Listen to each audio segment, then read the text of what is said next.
Betrayed and discarded, Edward clutched his weathered cup on Fifth Avenue. The man who once commanded boardrooms now commanded nothing but pity. Until Victoria, the CEO with penetrating eyes, recognized something in this homeless billionaire that others missed. His confession would alter both their fates forever. Some truths burn through even the thickest walls of shame.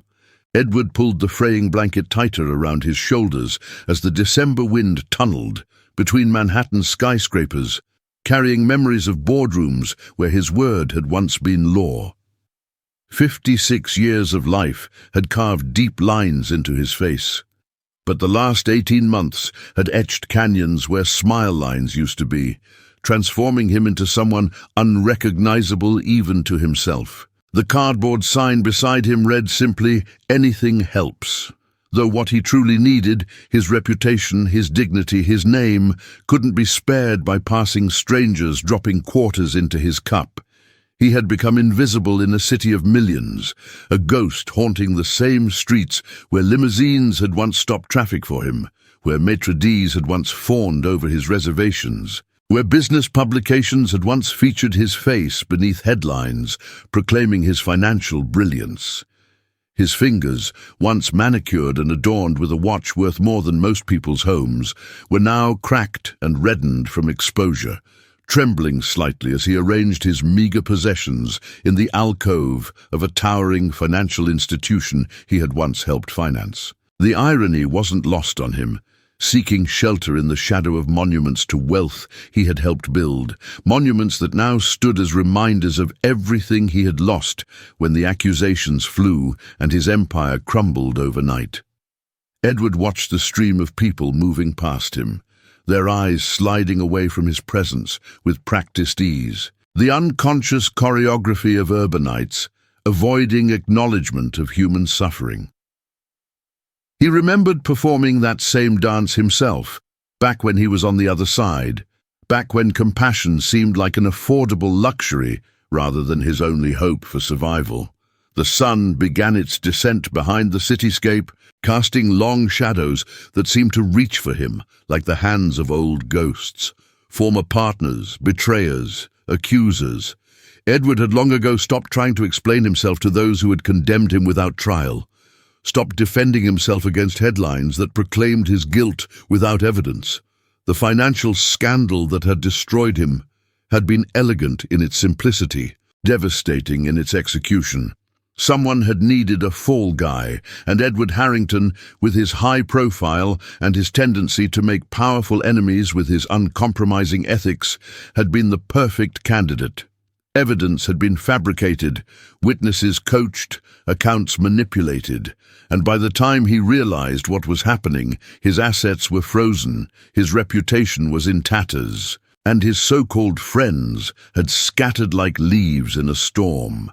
Night fell across New York City, bringing with it the particular loneliness that only exists in crowded places.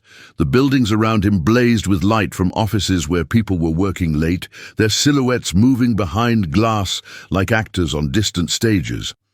Edward had once been one of them, driving his teams toward excellence, demanding perfection from himself and others in equal measure. Now he measured success in different increments: a dry place to sleep, a meal that wasn't salvaged from a dumpster, a day without being moved along by security or police who saw him as a nuisance rather than a human being.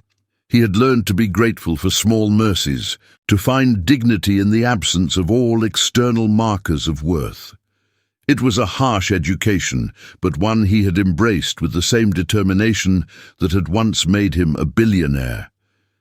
The first time he noticed her was 3 weeks ago. A woman in her early 50s, impeccably dressed in the uniform of corporate power, who did something almost no one else did. She looked at him. Not through him, not away from him, but directly at him, with eyes that seemed to be actually seeing the person beneath the dirt and desperation. She had stopped that day, asked his name, and listened when he said Edward. though he didn't offer the surname that would have once opened doors and commanded respect. She introduced herself as Victoria, CEO of a mid-sized tech company with offices nearby, and handed him not just money, but a card with information about shelters and services.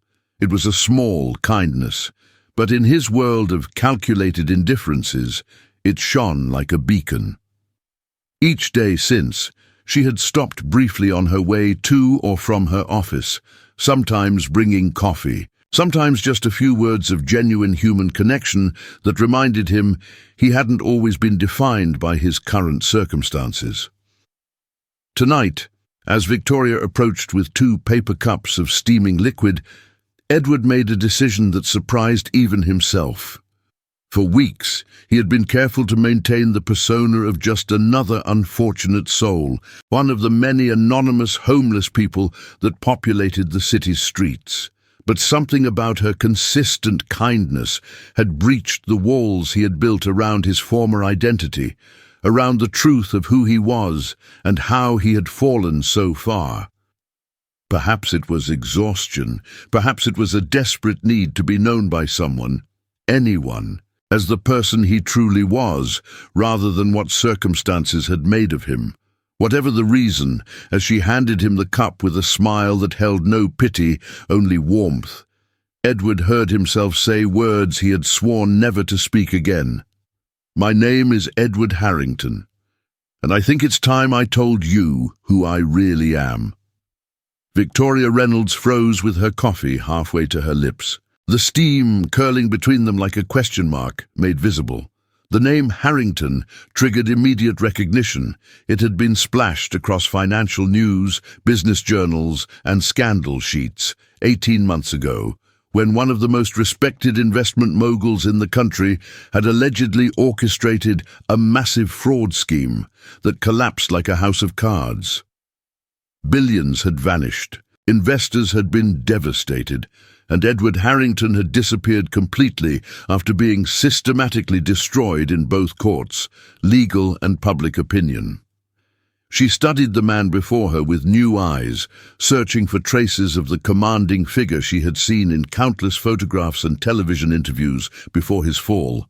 The eyes were the same, intelligent, deep-set, observant, though now they were shadowed by experiences she could scarcely imagine. "I don't expect you to believe me," Edward continued, his voice finding its former resonance as he spoke his truth for the first time since his downfall. "And I certainly don't expect your help, but you've shown me kindness when no one else would acknowledge my existence, and somehow that seems to deserve honesty in return." His hands, which had been steady while holding his identity close, now trembled slightly around the paper cup as he released the burden of his secret. Victoria sat down beside him on the cold stone steps, unconsciously bridging the vast social chasm between CEO and homeless man, an action that spoke volumes about her character. She did not immediately respond with skepticism or judgment, but instead waited with a stillness that invited him to continue, to unspool the narrative that had brought a man who once commanded economic empires to this desolate corner. Edward began carefully, methodically, as though presenting a case to a particularly discerning board of directors. He explained how his investment firm had begun identifying irregularities in certain accounts, how his investigation had led him toward powerful people with dangerous connections, how warnings had been issued and ignored because his ethical compass had always pointed true north, regardless of the costs. "I was 3 days away from taking my findings to the SEC," he said, gazing up at the impassive facades of the financial institutions looming over them, when suddenly I became the target. Accounts were manipulated, evidence was fabricated, and long-time colleagues gave statements that painted me as the architect of the very scheme I was trying to expose. The systematic dismantling of his life had been breathtakingly efficient. Assets frozen, reputation shredded, legal defense funds blocked, and former friends evaporating overnight.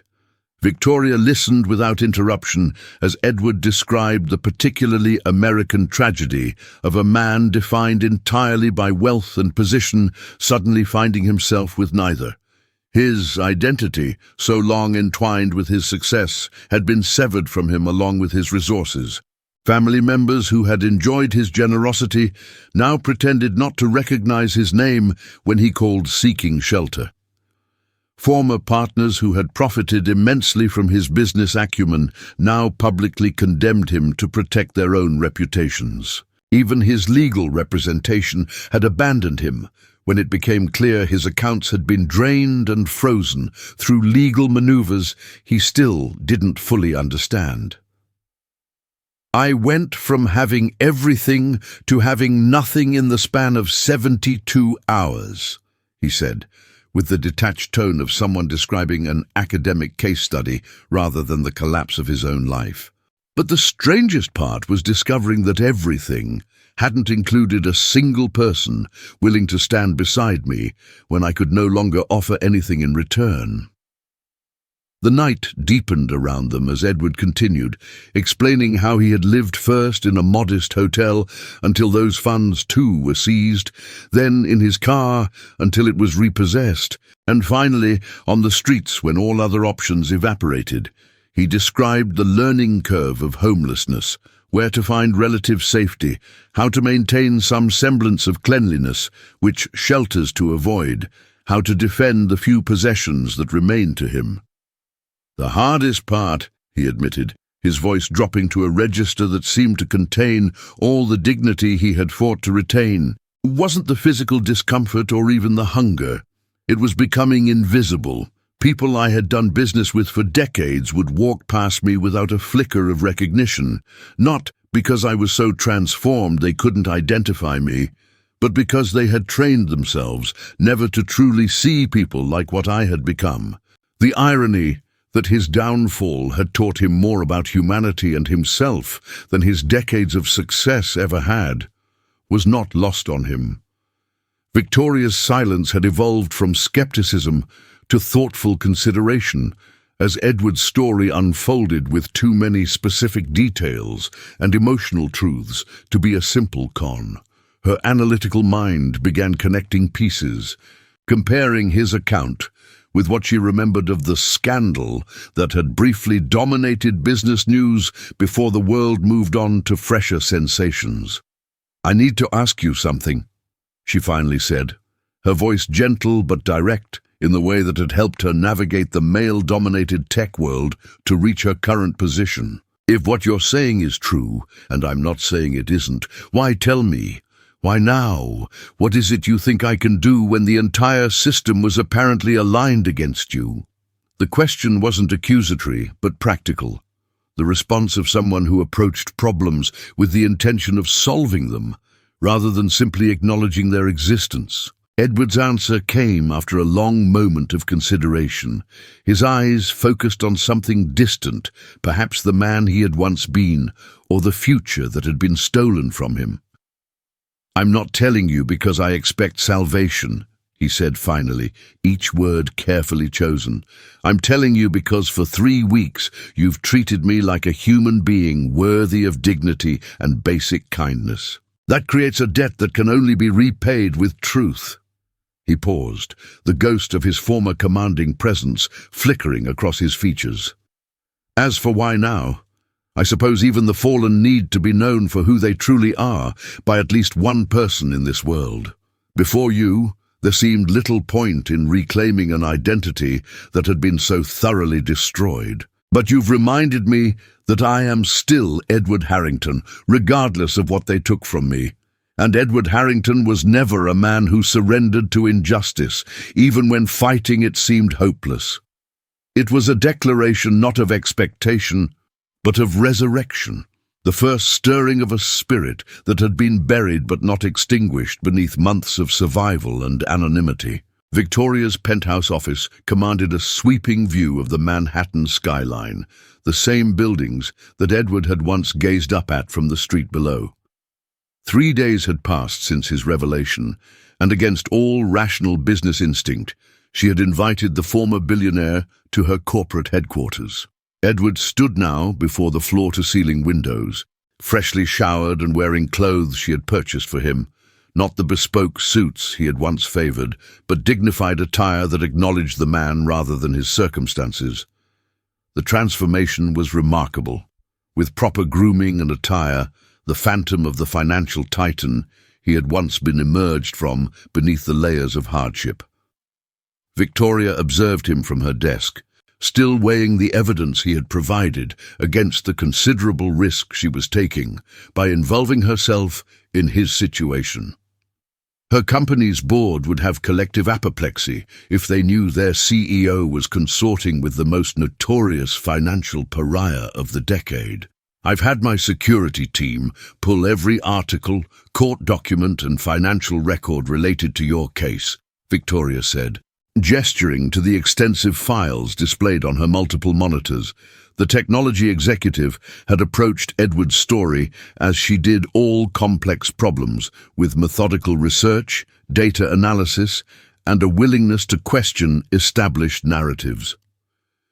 What she had discovered disturbed her professional sense of justice and awakened her personal sense of outrage. The case against Edward had been circumstantially compelling but substantively hollow, built on financial transactions that, when examined by fresh eyes unclouded by the media frenzy of the moment, showed clear signs of external manipulation. Records that should have existed had vanished. Witnesses whose testimony would have been crucial had suddenly changed statements or become unavailable. Judges with troubling connections to affected parties had made questionable rulings that expedited Edward's destruction. Edward turned from the window, his posture straighter than it had been on the street, his eyes more focused now that he was back in an environment that recalled his former life. "And your conclusion?" he asked, with the directness of someone accustomed to receiving unvarnished assessments. The question hung between them, weighted with implication. Victoria was risking much by even entertaining his claims.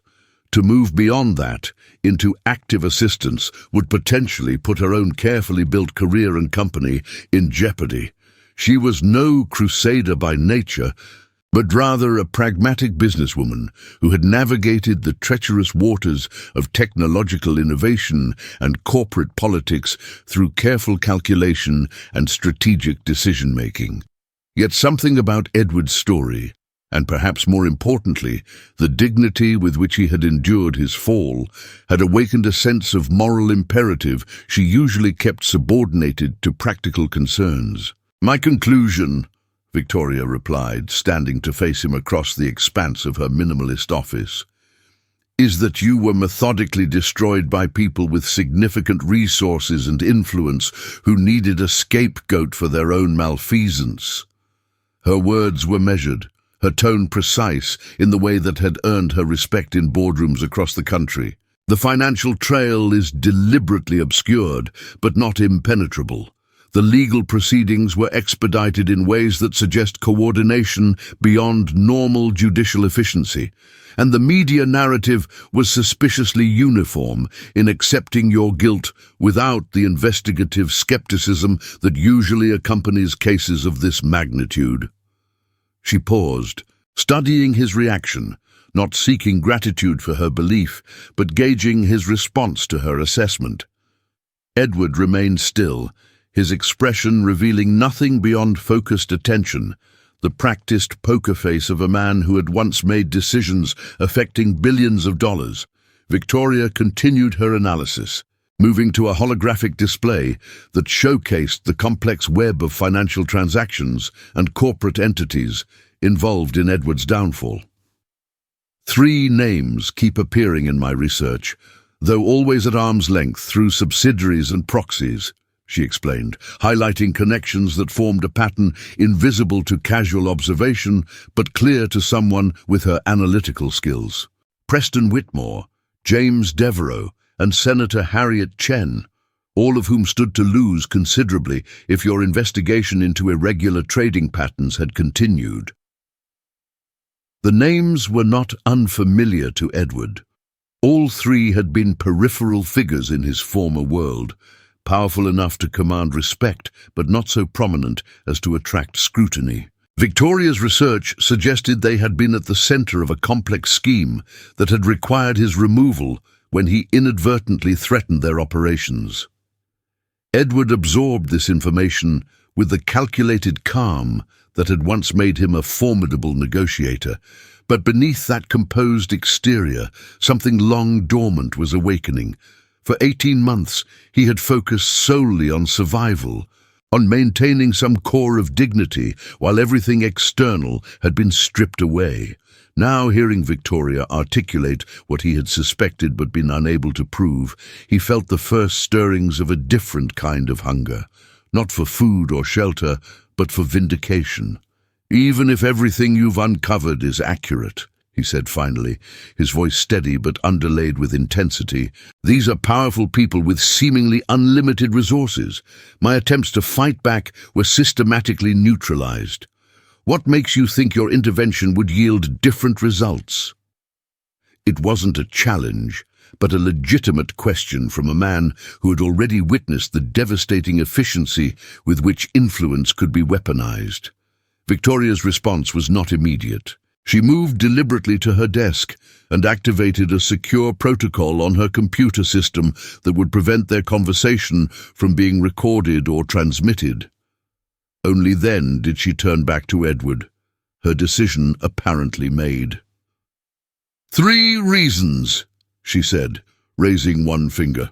"First, they caught you unprepared, focused on your investigation rather than self-protection. I'm entering this situation with full awareness of what they're capable of." A second finger joined the first. "Second, my company specializes in data security and encryption technologies that give us certain advantages in tracking financial information that's meant to stay hidden." The third finger completed her count. "And finally, unlike you in those final days, I'm not operating alone. I have a network of influential people who trust my judgment and owe me favors, people who would be very interested to learn how close they came to being collateral damage in the scheme that destroyed you." Her expression shifted subtly, revealing the steel beneath her professional demeanor.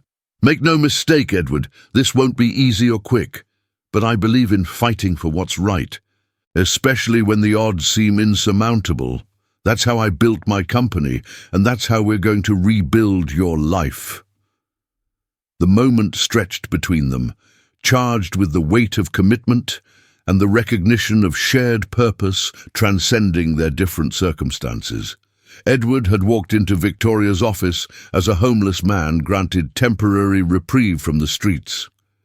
He would leave as a partner in a campaign to reclaim not just his former status, but his fundamental right to justice. The path ahead was fraught with obstacles and opposed by entrenched interests, but for the first time since his world had collapsed around him, Edward felt the flicker of genuine hope. Not the desperate optimism of the destitute, but the calculated confidence of someone who once again had resources aligned with his cause. "Then I suppose," he said, with the ghost of his former authority entering his voice, "we should begin planning our strategy. These people took everything from me once. They won't find me such an easy target a second time." It was a declaration of intent, the formal commencement of a journey that would test both their resolve and their resources against opponents who had already demonstrated their ruthlessness. The conference room on the 38th floor of Victoria's corporate headquarters had become their war room over the past 6 weeks, its walls now covered with diagrams, timelines, and profiles that mapped the conspiracy against Edward in meticulous detail. What had begun as Victoria's solitary investigation had evolved into a carefully assembled team of financial forensic experts, former prosecutors, and data analysts, all operating under strict confidentiality agreements and paid directly from Victoria's personal accounts rather than company funds. Edward had transformed as well, the months of hardship still evident in the new lines on his face, but now counterbalanced by the return of purpose and focus. He moved with increasing confidence, his contributions to their strategy sessions revealing the sharp intelligence and comprehensive financial knowledge that had once made him a legend in investment circles before his fall. The man who had been reduced to invisibility on the streets was becoming visible again, not just physically, but in the more profound sense of reclaiming his identity and agency. Preston Whitmore has a vulnerability we've been overlooking, Edward announced as he entered the conference room that morning, carrying a stack of documents that represented a breakthrough in their investigation. Victoria looked up from her conversation with their lead data analyst, immediately attentive to the energy in Edward's voice. Over the weeks of working together, they had developed a partnership based on mutual respect and complementary skills, her technological expertise and corporate connections balancing his deep understanding of financial systems and the psychology of the players who had orchestrated his downfall. His art collection, Edward continued, spreading photographs across the table showing various masterpieces displayed in Whitmore's homes and offices. It's not just a passion or an investment. It's an obsession that overrides his otherwise impeccable financial discretion. And I believe he's been using it to move money undetected through international channels. Victoria studied the documentation, her analytical mind quickly grasping the implications of what Edward had uncovered. Whitmore's art transactions followed patterns that, when mapped against certain irregular financial movements, revealed correlations too consistent to be coincidental. You think he's using art sales to launder funds from the scheme that took you down, she said, not as a question but as a recognition of Edward's insight. Edward nodded, the satisfaction of the hunter who has finally found his prey's track evident in his expression. More than that, he elaborated, pointing to specific transactions highlighted in his research. I think he's getting sloppy because of recent market pressures. 3 of these purchases were made through galleries with questionable provenance verification procedures, exactly when we know he needed to move significant amounts quickly. It was the first substantial crack they had found in the seemingly impenetrable facade of those who had orchestrated Edward's destruction. Their strategy took shape over intense hours of planning, a multi-pronged approach designed to exploit the weaknesses they had identified in their opponents' positions. Victoria would use her technology company's cutting-edge data analysis tools to trace the complex web of art transactions and financial transfers, building an evidence chain that even the most corrupt judge would find difficult to dismiss. Simultaneously, Edward would reach out to former contacts in the art world, people who operated outside the financial ecosystem that had turned against him and therefore might still be willing to provide information without immediate fear of retribution. The goal wasn't just to gather evidence, but to position that evidence in ways that would create maximum leverage when they finally moved against Whitmore, Devereaux and Senator Chen. We need to be surgical about this, Victoria cautioned, as they finalized their approach. These people destroyed you with ease once before. We get one chance at this, and it needs to be decisive. The execution of their plan began with subtle movements, careful probes, designed to gather intelligence without alerting their targets. Victoria deployed her company's resources under the guise of developing new financial security protocols, allowing her team to access data that would otherwise remain hidden behind corporate firewalls and banking secrecy laws. Edward, meanwhile, reached out through intermediaries to former associates in the art authentication community, presenting himself as a consultant for an anonymous collector concerned about forgeries entering the market. Information began flowing in, slowly at first, then with increasing volume as their separate efforts yielded results that connected previously disparate pieces of the puzzle. The evidence was building not just of Edward's innocence, but of an elaborate conspiracy that had victimized others beyond him, creating a pattern of corruption that extended into regulatory agencies and legislative offices through carefully concealed channels of influence and intimidation. The breakthrough came unexpectedly during a routine review of data collected from a Swiss gallery's transaction records. Victoria discovered a discrepancy in the provenance documentation for a Modigliani that Whitmore had purchased for an inflated price exactly 3 days after Edward's assets had been frozen. Further investigation revealed that the gallery owner had recently purchased a vacation property through a shell company ultimately controlled by James Devereux. It was a small thread, but when pulled, it began unraveling a sweater of connected transactions that all pointed toward the same conclusion. Edward's financial destruction had been orchestrated to prevent his discovery of a massive market manipulation scheme that had generated billions in illegal profits for a select group of insiders, including the 3 names that had been at the center of their investigation from the beginning. Most damning of all, they uncovered evidence that the judge who had signed the orders freezing Edward's assets had received specialized medical treatment at a private facility owned by a corporation directly tied to Senator Chen's husband. As their evidence mounted, Edward and Victoria found themselves working with increasing synchronicity, their partnership evolving beyond the initial dynamics of rescuer and rescued. Victoria had begun their collaboration out of a sense of moral outrage, and perhaps a recognition of Edward's undeserved suffering. She continued it with growing admiration for his resilience, strategic thinking, and unwavering determination to reclaim not just his former status, but his reputation. Edward, for his part, had initially viewed Victoria with cautious gratitude, aware that her assistance represented his only realistic hope of vindication.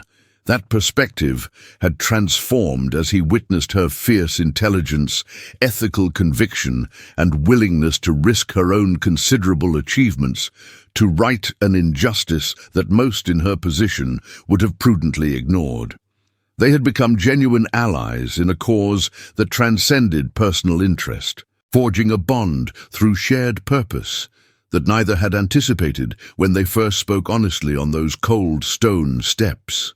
The moment of truth arrived on a rainy Tuesday morning, when their accumulated evidence had reached critical mass and their strategy had been refined through countless hours of preparation. Victoria entered the conference room to find Edward standing at the window, watching the patterns of water trace down the glass as the city below continued its relentless rhythm. He turned as she approached, and the look they exchanged contained volumes: mutual respect, shared determination, and the particular intimacy that develops between people who have faced significant challenges together. "The SEC has agreed to meet with us," Victoria announced, her voice steady despite the magnitude of what they had accomplished. "Unofficially off the record, with no guarantees, but they're listening, and I've arranged for simultaneous delivery of our evidence to 3 major financial journalists whose careers were built on exposing exactly this kind of corruption." It was the culmination of weeks of careful maneuvering, the positioning of pieces on a chessboard where their opponents had previously controlled all the major pieces. Edward absorbed this news with the calm focus that had returned to him over their weeks of working together. He was no longer the desperate man from the streets, nor quite the commanding billionaire of his former life, but something new, a person who had experienced both extremes of fortune and emerged with a perspective few could claim. "Then it begins," he said simply, gathering the final portfolio of evidence they had prepared for this moment. "Whatever happens next, Victoria, I want you to know that you've already restored something I thought was permanently lost. My belief that justice is possible even against the most entrenched powers." He extended his hand to her, a gesture that bridged the vast social distance that had separated them when they first met. Victoria took it without hesitation, their grasp firm with shared purpose and mutual trust. "We're not done yet," She reminded him with the determined smile that had become familiar during their collaboration. This is just the beginning of something much bigger than either of us anticipated. And as they prepared to take their evidence public, both recognized a truth neither needed to articulate. Their partnership had evolved into something that would endure beyond this immediate battle, a foundation for future endeavors that would draw on their complementary strengths and shared values to create impact neither could achieve alone.